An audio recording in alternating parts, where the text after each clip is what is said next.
BJP రాష్ట్ర పగ్గాలపై MP Dharmapuri Arvind తన అభిప్రాయాన్ని వ్యక్తం చేశారు. పార్టీ అభ్యర్థులను ఎన్నికల్లో గెలిపించే సత్తా ఉన్న వారికి నాయకత్వ బాధ్యతలను అప్పగించాలని తెలిపారు.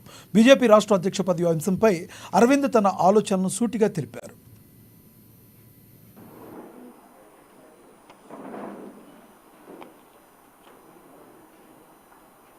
కాంగ్రెస్ ప్రభుత్వం ఈ కాంగ్రెస్ పార్టీ ఎలక్షన్ల ముందు ఏమేమి వాగ్దానాలు చేసింది అందరికి తెలిసిన విషయమే. అప్పుడు సాధ్యం కాని వాగ్దానాలని మేము పదే పదే చెప్పినాము. అది సాధ్యం కాదని కాంగ్రెస్ పార్టీకి కూడా తెలిసినా కూడా ప్రజల్ని మభ్యపెట్టి ప్రభుత్వంలోకి రావడానికి అనేక ఇంప్లిమెంట్ చేయలేని వాగ్దానాలు చేసిండ్రు. ప్రజలని ప్రత్యేకంగా రైతుల్ని మహిళల్ని మోసం చేసిండ్రు.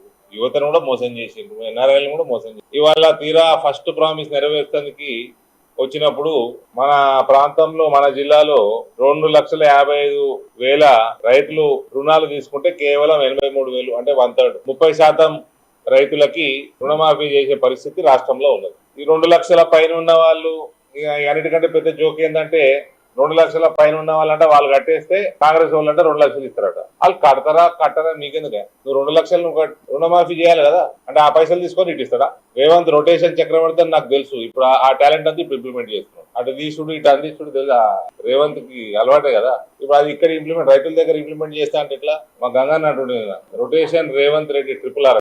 సో ఈ రకంగా రైతుల్ని మభ్యపెట్టడము, మహిళల్ని మభ్యపెట్టడము, వీళ్ళు ఒకటే ఫస్ట్ వాగ్దానానికి అడ్డం పడితే చేసేది ఎప్పుడు? ప్రజలలో ద్వేషం పెరుగుతా ఉన్నది ప్రభుత్వం మీద.